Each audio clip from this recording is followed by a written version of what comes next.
La loi du 1er juillet 1972 contre le racisme n'a pas effacé, n'a pas fait disparaître le phénomène du racisme, de l'antisémitisme ou de la xénophobie. Ces phénomènes sont capables de se renouveler, de s'adapter aux lois.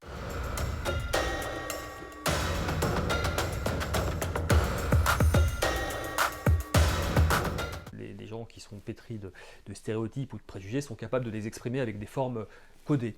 Un exemple, dans les années 70, le négationnisme se développe, cette pensée qui consiste à nier l'existence des chambres à gaz et à remettre d'une manière plus globale en cause la réalité de l'extermination des Juifs d'Europe par les nazis. Eh bien, ces négationnistes, finalement, ne font que poser des questions, émettre des doutes. En réalité, ils savent très bien, leurs intentions sont claires et elles sont antisémites. Eh bien, il faudra une vingtaine d'années pour que la loi française intègre le délit de contestation de crimes contre l'humanité dans un nouveau dispositif qu'on a retenu sous le nom de loi Guessot, du nom du député communiste Jean-Claude Guessot, et qui permet de sanctionner cette nouvelle forme d'antisémitisme. Dans les années qui suivent, la discrimination va aussi être mieux sanctionnée au début des années 2000 par une série de textes qui sont adoptés sous l'influence en fait, de l'Union européenne qui a pris des directives importantes en la matière.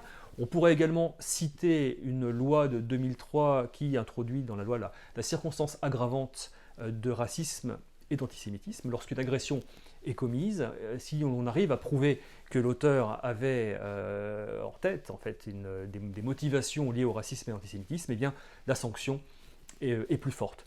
Donc je dirais que les améliorations, en fait, elles accompagnent la loi, elles accompagnent aussi le développement des mentalités, le développement des technologies, ce qui fait que finalement, on a toujours besoin finalement d'être vigilant par rapport à ces phénomènes pour mieux en saisir finalement les articulations, les dynamiques, les ruses, et ça c'est effectivement un travail de vigilance constante.